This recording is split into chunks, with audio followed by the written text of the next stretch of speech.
হাট বসেছে বুধবারে নীলগঞ্জের রাস্তার ধারে। জিনিসপত্র জুটিয়ে এনে গ্রামের মানুষ বেচে কেনে। রবি ঠাকুরের লেখা হাট কবিতাটি আমরা কম বেশি সবাই পড়েছি। তবে আজকে আমি তোমাদের দেখাবো নীলগঞ্জের হাট। এই হাটে কি জিনিস চাই তোমার সবই এখানে পাবে।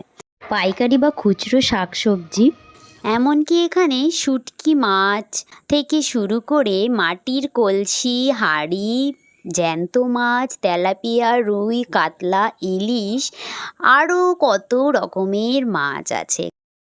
কেউ যদি মাছ কাটতে না জানো তবে এখান থেকে কেটেও নিয়ে যেতে পারো। পান, সুপারি, আম, মশলা ইত্যাদি কত নানান জিনিস এখানে পাওয়া যায়। আজকে আমি গেছিলাম মায়ের সাথে হাটে, তাই ভাবলাম তোমাদের সাথেও একটু শেয়ার করে দিই। তোমরা যদি আসতে চাও অবশ্যই আসতে পারো। খুবই কম দামে এখানে সব রকম জিনিস পাওয়া যায়। তোমরা যদি আসতে চাও অবশ্যই কমেন্টে জানিও।